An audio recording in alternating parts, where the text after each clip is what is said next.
स्वदेशी नारियों को क्यों माना जाता है महान? पतियों के पति ने कहा है, पतिव्रता बनना और कोई को याद नहीं करना, योग लगाते लगाते परिपक्व अवस्था को पाना है। कन्या भी पति को याद करती है ना, वह तो है देहधारी, परमात्मा तो अशरीरी है, उनको बुद्धि से ही याद कर सकते हैं। मुरली तारीख 25 जुलाई 2018 पृष्ठ 2 अंत। पार्वती के लिए शास्त्रों में भी गायन है।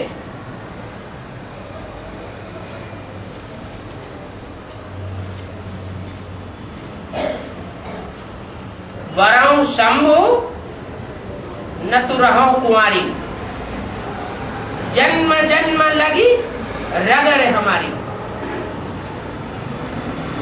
एक जन्म की बात नहीं है, अगर जन्म जन्मांतर भी पुरुषार्थ करना पड़े तो वो भी यही लक्ष्य है कि मैं शंभू की बन करके रहूंगी और कोई को वर्ण नहीं करूंगी।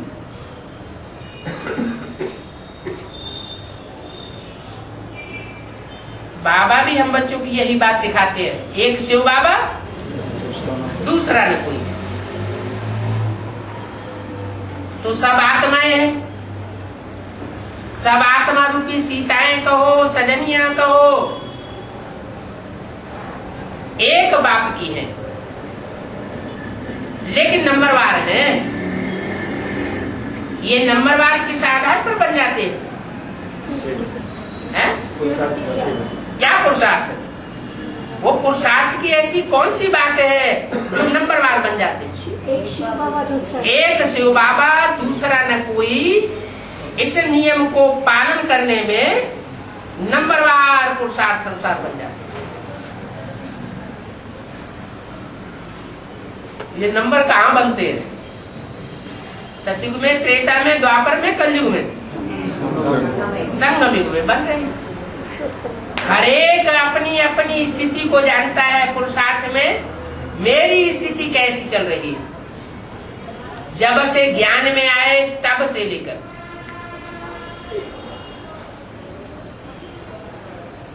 एक में बुद्धि गई या अनेकों में बुद्धि जाती रही। अगर एक के वफादार बन करके रहे, एक के फरमानबरदार बन करके रहे, एक के साथ पूरी ईमानदारी निभाई, तो नंबर जरूर ऊंचा जाएगा। धरत परिये धर्म ना छोड़िए, कौन सा धर्म कौन सा धरत? मालूम है एक बार वायदा कर लिया, बाप दादा को हाथ दे दिया, फिर धर्म को नहीं छोड़ना है। पतिव्रता नारी जो होती है वह अपने धर्म में बहुत पक्की रहती है। आप सच्ची सच्ची सीता, सच्ची लक्ष्मी हो जो महालक्ष्मी बनने वाली हो। अव्यक्त वाणी 6 जुलाई 1969 पृष्ठ 81 अंत। एक राम को ही याद करना है। बाप कहते हैं मुझे याद करो तो तुम्हारे विक्रम भस्म हो जाएंगे। पतिव्रता अथवा भगवान की याद करेंगे।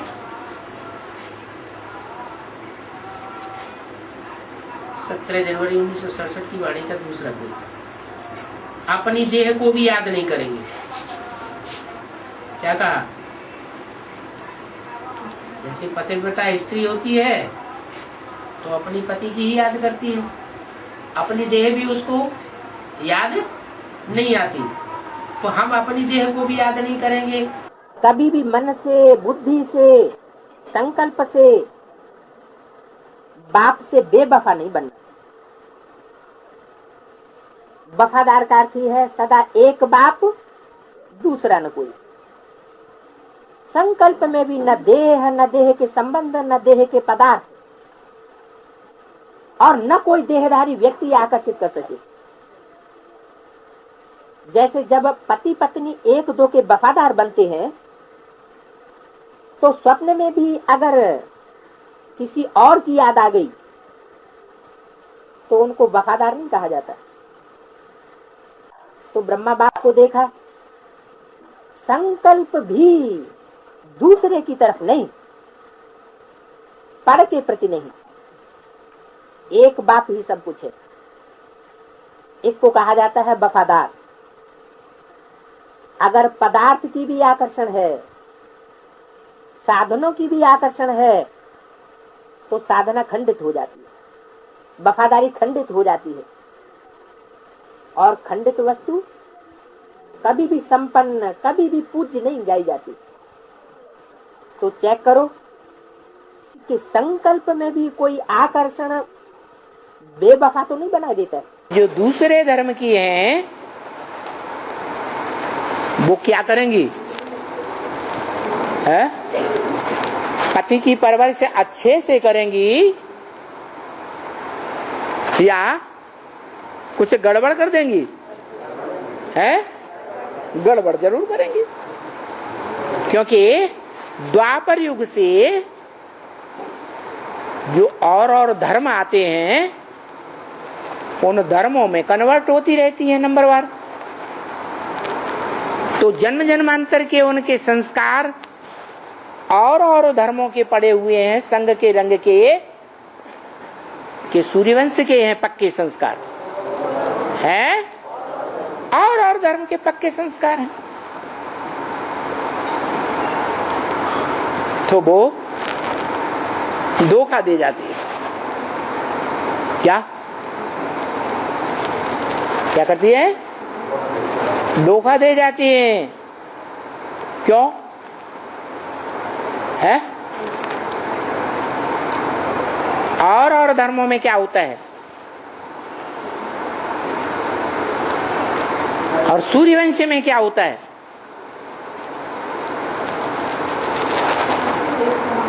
हैं? हाँ,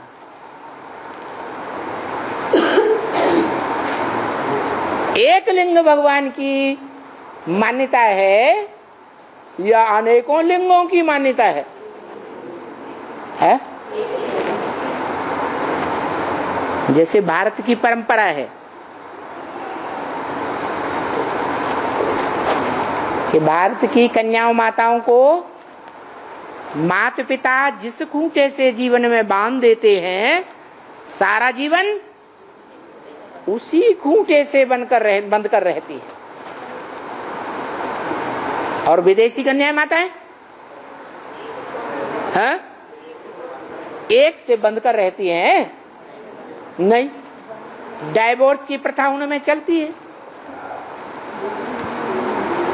और भारत में पति शरीर भी छोड़ दे तो जीवन भर किसको याद करती है? उसी पति को याद करती है। तो दूसरे धर्मों में जो कन्वर्ट होने वाली हैं वो पूरा ज्ञान उतना नहीं उठा पाती, इसलिए अंतिम जो परीक्षा है, फाइनल पेपर, उसमें क्या कर देती है? दौड़ लगाते लगाते पट्ट में गिर पड़ती। तो धोखा दिया, शिव शक्ति बन के रही अंत तक या भक्त बन गई, भक्ति हो गई। कुमारी जीवन संगम युग में सर्वश्रेष्ठ वरदानी जीवन है। तो ऐसी वरदानी जीवन ड्रामा अनुसार आप विशेष आत्माओं को स्वतः प्राप्त है। स्वतः प्राप्त हुए वरदान की लकीर श्रेष्ठ कर्म की कलम द्वारा जितनी बड़ी खींचने चाहो उतनी खींच सकते हो। यह भी इस समय को वरदान है। कुमारी जीवन में जितना चाहो कर सकते हो। स्वतंत्र आत्मा का भाग्य प्राप्त है। अव्यक्त वाणी 27 मार्च 1983 पृष्ठ 99 मध्यांत। पार्वती माना पार ले जाने वाली, और बूढ़मती माना जो एक बार बाप के बने और फिर बाप के बनने के बाद फिर बीच में हाथ छोड़ करके चले जाए। तो कोई स्त्री जैसे घर वाले बाप की घर को संभालने वाली बने और फिर घर छोड़ करके चली जाए तो क्या हाल होगा? बाल बच्चों का क्या हाल होगा? दुर्गति होगी। तो बुढ़मती हुई, पार्वती थोड़ी हुई। ऐसे ऐसे भी यहाँ हैं जो बाबा के बनते हैं, फिर फार कति दे देते हैं। तो समझते हैं ये शायद जन्म जन्मांतर का कोई बहुत अजामिल होगा। क्या? एक जन्म का नहीं, कई जन्मों में इस आजा माने बकरी से मिलकर के रहा होगा और बाबा को, शिव बाबा को छोड़ दिया होगा। तो देखो सब चले जाएंगे आत्मिक स्टेज में, तो प्योर होकर सब जाएंगी। क्या? ऐसे नहीं है कि वो जो होते हैं ना गीदड़, कुत्ते, और क्या होते हैं गिद्ध, कौए, वो सड़ा हुआ मांस खाने वाले हों। सड़ा हुआ मांस जानते हैं क्या? सड़ा हुआ मांस माने जो मर गया, पहले ही मर गया फिर उसका मांस खाते हैं। अपनी आत्मा में कोई स्वाभिमान रहा ही नहीं। कैसा स्वाभिमान? कैसा स्वाभिमान? वो स्वाभिमान कि हम एक ऊंचते ऊंच के बन के रहेंगे। हम एक ऊंचते ऊंच बाप के बच्चे हैं और एक ऊंचते ऊंच बाप के बच्चे अंतिम जन्म तक भी बनकर ही रहेंगे। तो अब जो आए सो हमको भोग ले, हमारी आत्मा के द्वारा, हमारे शरीर के द्वारा सुख भोग ले। तो क्या कहेंगे? मर गया कि जिंदा है? जैसे आत्मा मर गई तो सजाएं खा करके प्योर हो करके जाएंगे। लेकिन बाबा सीता वाली आत्मा ही तो संगम जी की राधा का पाठ बजाते हैं। राम के साथ जो सीता है, तुम सब सीताएं हो। सबके लिए बुलाए। तो जब तुम सब सीताएं हो तो उसमें अव्वल नंबर सीता कौन है और द्वैम नंबर सीता कौन है?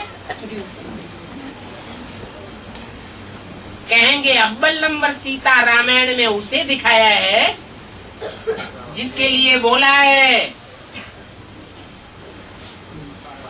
कि मैं कांटों के जंगल में जा रहा हूँ दुख की दुनिया में, रावण का विनाश करने के लिए। तब तक तुम पावक में करो निवासा, तुम योगाग्नि में निवास करो और मैं रावण का विनाश करता हूँ। और द्वैम नंबर सीता की मूर्ति बना करके उसमें चैतन्य आत्मा को स्थापित कर दिया।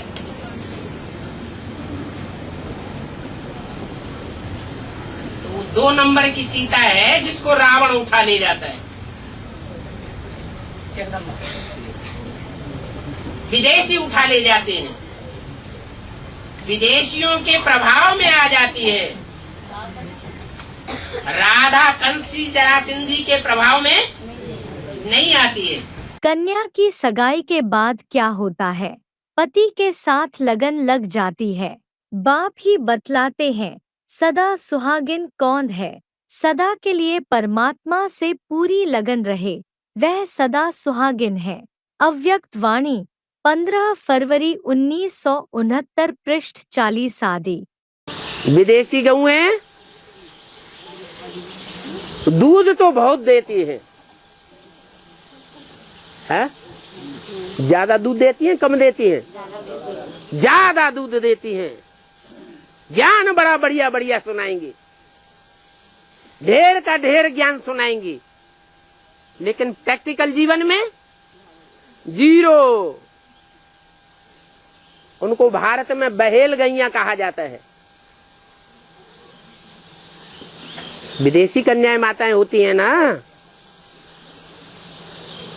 उनमें अब व्यभिचार पनपता है या व्यभिचार? व्यभिचार पनपता है। और स्वदेशी गैयों में अब व्यभिचारी, माँ बाप के कंट्रोल में रहने वाली होती है। माँ बाप के साय से भी जब अलग होती है तो एक खूंटे से बंद करके रहती है सारा जीवन। उनको गैया कहा जाता है। ये भारत की गौएं बहुत विख्यात हैं, क्योंकि उनके दूध से वो भगवान का प्रसाद बनता है।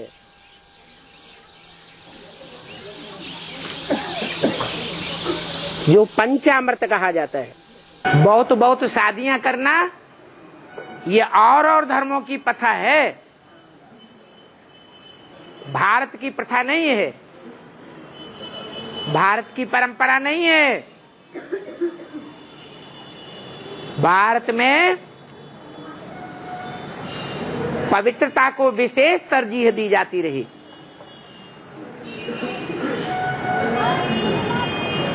उस पवित्रता के रास्ते को छोड़ने के कारण भारत की कन्याएं माताएं वैश्या बन गई।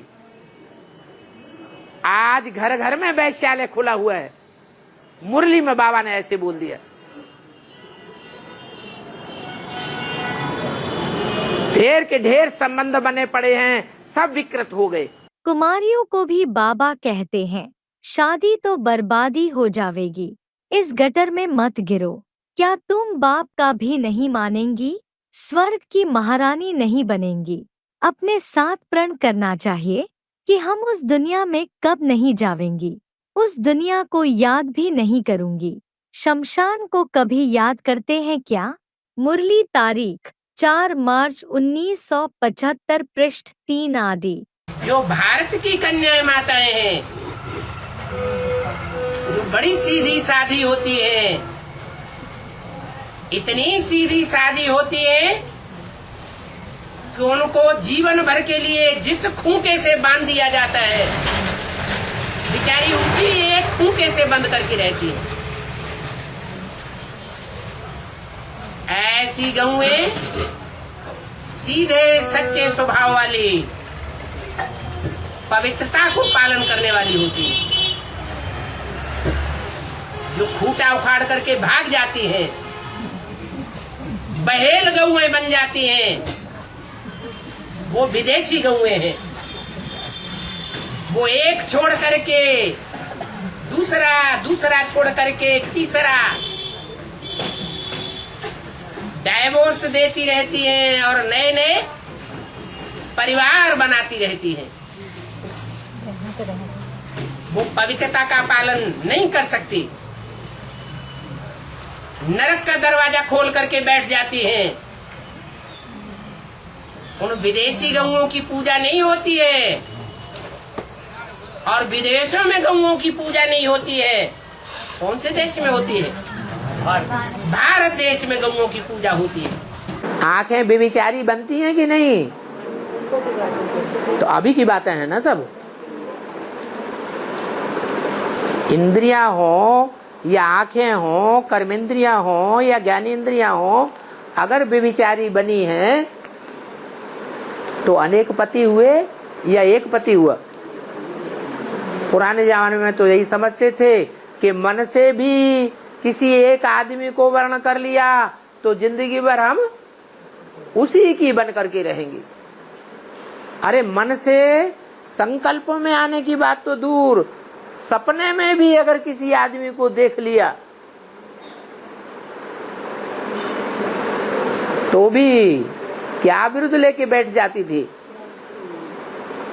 कि मेरा तो एक दूसरा न कोई। कहाँ वो जमाना और कहाँ आज का जमाना। साथ देना है। ये नहीं कहा जाता जब पति दुखी है, तमो प्रधान है, बुढ़ा है, तो उसका साथ नहीं देना है।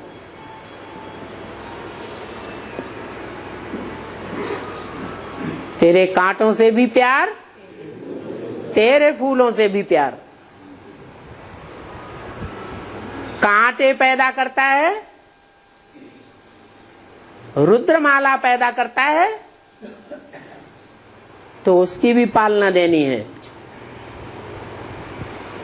जो रुद्रमाला की पैदाइश होती है, रोते रोते जो बच्चे पैदा होते हैं, वो तमो प्रधान पैदाइश है या सतो प्रधान पैदाइश है? वो तो है ही तमो प्रधान पैदाइश। कोई कहे हम उनकी पालना नहीं करेंगे, हम तो अच्छे अच्छे फूलों की पालना करेंगे। तो ये सत्यनारायण का साथ देना नहीं हुआ। अब सवाल ये है, वो खास वैश्याएं कौन है?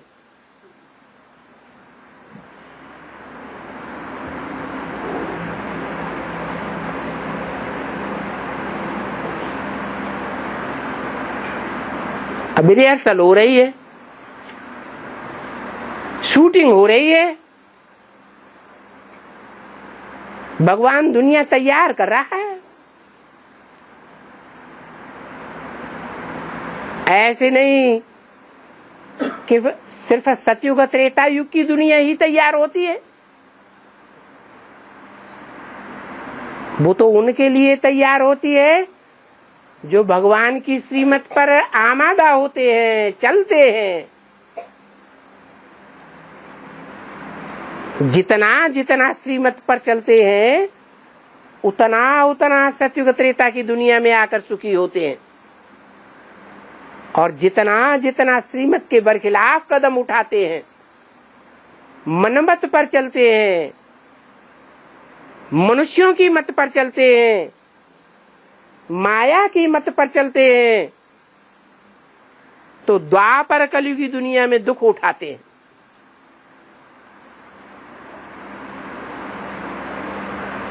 पुरुषार्थ करने वाले, भगवान से कुछ न कुछ प्राप्ति करने वाले,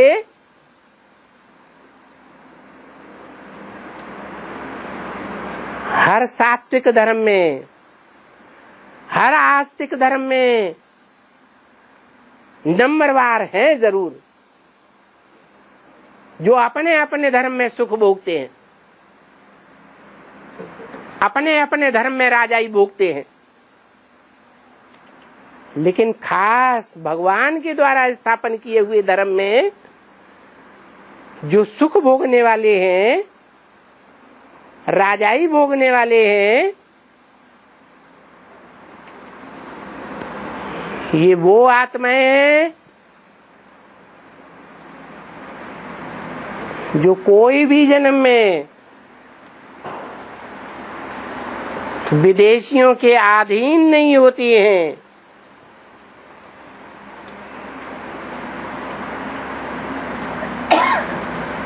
जिनका नारा है स्वधर्मे निधनम से परधर्मो भयावह, अपने धर्म में मर जाना अच्छा, सर कटा देना अच्छा। दूसरे के धर्म में कन्वर्ट हुए तो वो दास दासी बना के रखेंगे।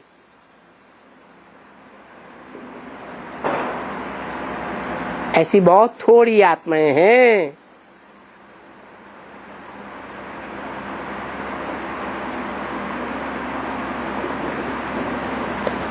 जिन्हें शास्त्रों में 5 पांडव कहा गया है।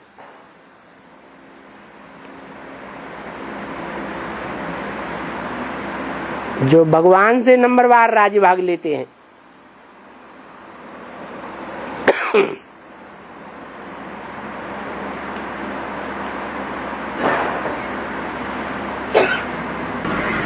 भारत को डुबाया, भारत को डुबाया, ऐसे शब्द है। भारत को डुबोया है वैश्यों ने। यहाँ शूटिंग हो रही है, चाहे सरेंडर होने वाले हों चाहे नॉन सरेंडर होने वाले हों। अगर स्त्री का चोला है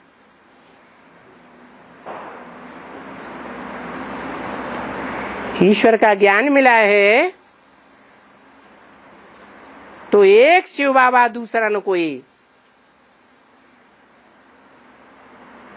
ऐसी धारणा को धारण कर लेना जी, पक्का बना लेना, यही भारत माताओं का कार्य है।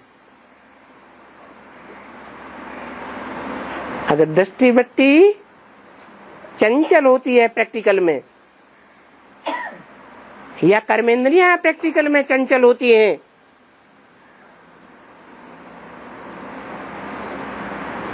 और दुष्कर्म हो जाता है,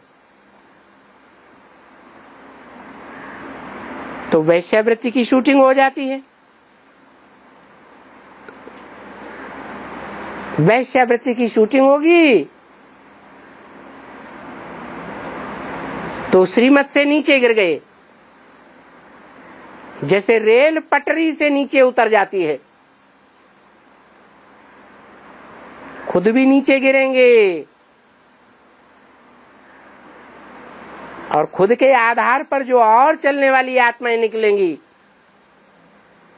हमारी राजाई के अंदर, वो सब नीचे गिर जाएंगी। नीचे गिरेंगी तो माया की फाइनल परीक्षा में फेल हो जाएंगे।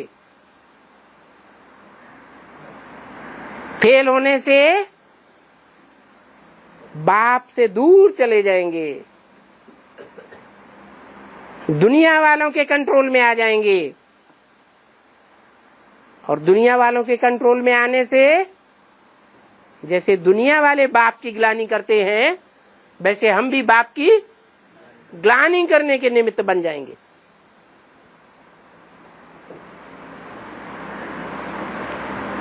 वो भारत का नाम डुबोने वाले हुए,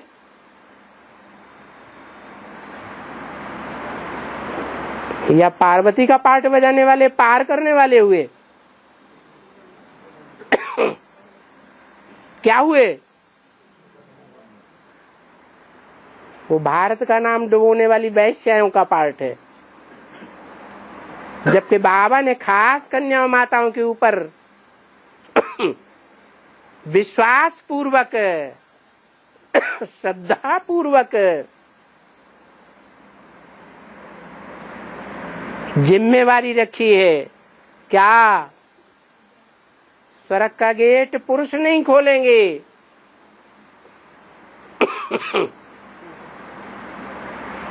कौन खोलेगा? कन्याएं माताएं खोलेंगी। कन्याओं माताओं के हाथ में कलश देते हैं, उनके ज्ञान सुनाने से उद्धार होगा।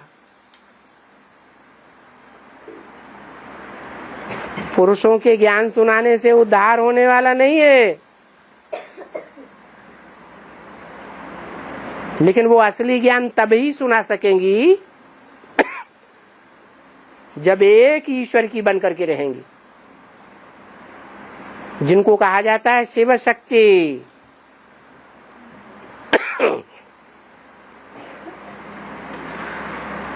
रावण शक्ति नहीं, जिनका नाम होता है मंद उदरी,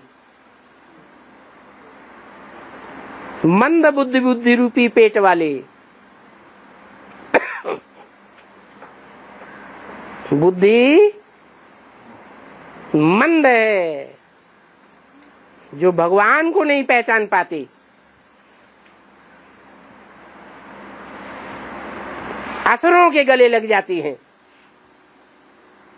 भगवान को पहचानने के बावजूद भी। उनको मंद बुद्धि नहीं कहेंगे तो क्या कहेंगे? श्रेष्ठ बुद्धि कहेंगे। वो मंद बुद्धि भगवान का नाम बाला करेंगी कि बदनाम करेंगी? बदनाम करेंगी। भारतीय कन्याएं माताएं हैं, उनकी निशानी क्या होगी? है? उनकी निशानी होगी भा माने रोशनी ज्ञान की, रत माने लगी रहने वाली। ज्ञान की भारतीय कन्या है जो ज्ञान की रोशनी में ही लगे रहने में अपना जीवन मस्त मानती हैं। क्या? जो बाबा का डायरेक्शन है, संगम युग मौजों का युग है, तो ज्ञान के आधार पर मौजों का युग बनेगा या ज्ञान के आधार पर बनेगा? ये दुनिया की जो विदेशी औरतें कन्याएं माताएं हैं वो इस गुण को धारण नहीं करती, लेकिन भारत की कन्याएं माताएं इस गुण को धारण करती है। क्या? इसलिए उन कन्याओं माताओं को मैं टाइटल देता हूं भगवान की गौएं। जानवरों में गौएं बड़ी सीधी सादी स्वभाव की होती है। गौओं को जिस खूंटे से बांधो जीवन भर उसी खूंटे से बंध कर रहती है, जहां मालिक बांधे, पालने वाला। ये मिसाल दिया।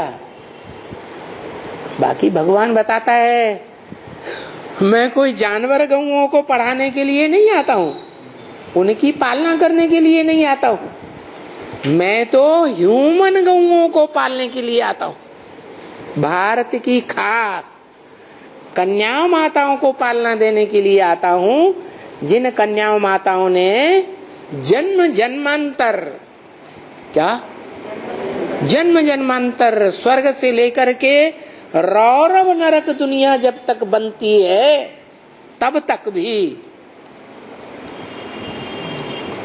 मेरे आदेश का पालन किया।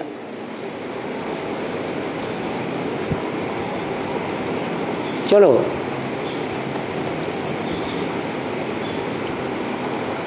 शुद्ध रूप में पालन नहीं कर सके कि मैं ज्योति बिंदु आत्मा हूं, फिर भी यादगार तो कायम रखी ना।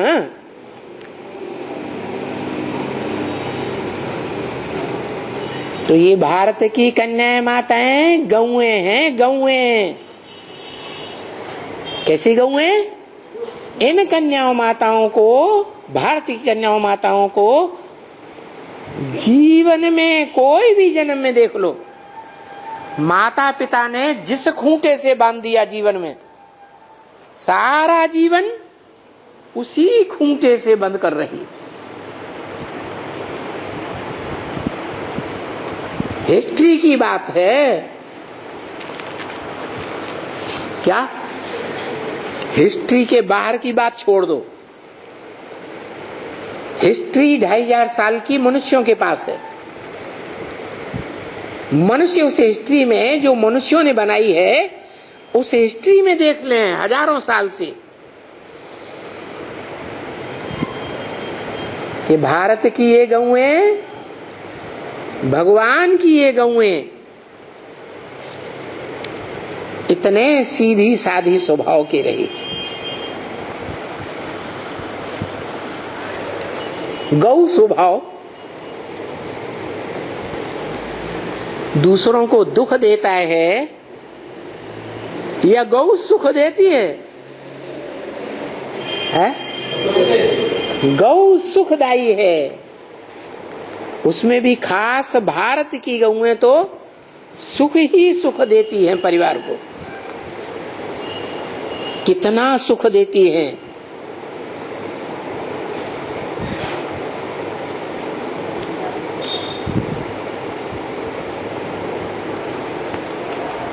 जीवन में कन्या है तो माता पिता के कंट्रोल के अंदर रहती है।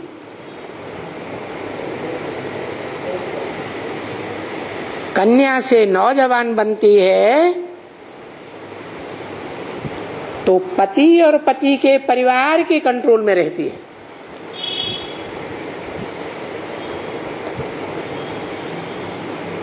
और जब खुदान खास्ता पति शरीर छोड़ दे या कहीं चला जाए, सन्यासी होके चले जाते हैं ना, तो भी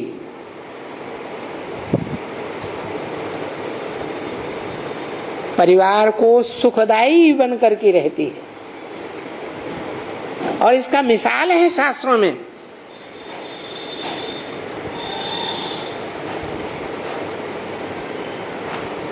जो बड़े से बड़ा शास्त्र माना जाता है महाभारत, उसमें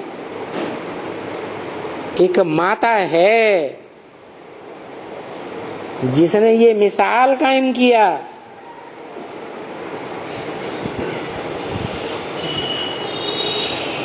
कि परिवार की वृद्धि के लिए परिवार के साथ ही जीवन भर रही, भले पति ने शरीर छोड़ दिया।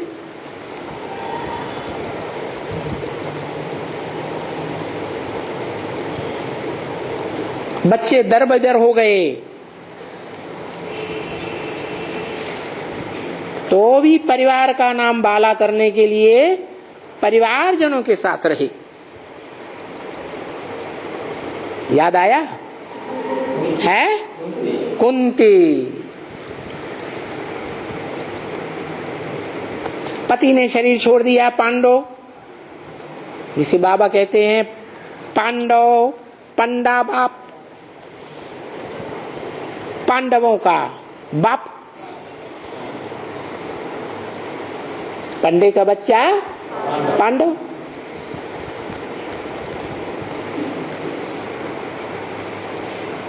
उनको परिवार वालों ने देश निकाला दे दिया। किसको? पांडवों को। पांडवों ने कहा भी मां को चलो हमारे साथ, मना कर दिया, नहीं, मैं अपने परिवार की पत नहीं गंवा सकती, मेरे पति का परिवार है। लो, पति मर गया, पति की लाज रख रही है। यानी ये भारत की माताओं की ऐसी स्टेज रही एक के ऊपर जीवन भर कायम रहने की।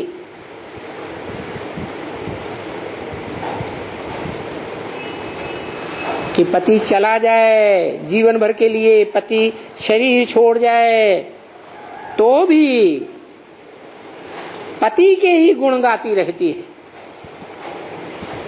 दूसरी शादी नहीं करती।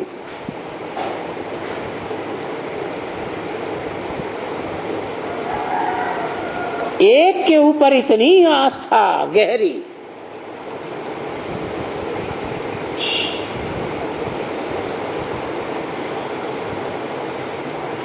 कि मेरे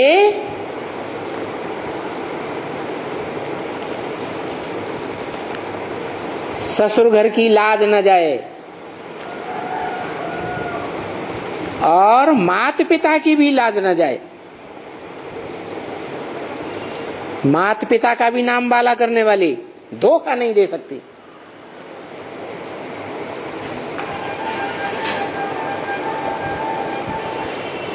माता पिता ने दान दिया तो दान दी हुई जो चीज है वो अच्छे से कामयाब हो वो अच्छा, या नाकामी हो जाए वो अच्छा है। कामयाब होकर रहे तो दोनों तरफ की लाज बचाई भारत की कन्याओं माताओं ने। कौन कौन से कुल की? ससुर कुल और माता पिता का कुल, दोनों की लाज रखी, कभी धोखा नहीं दिया। ससुर कुल को भी धोखा नहीं दिया और माता पिता को भी धोखा नहीं दिया।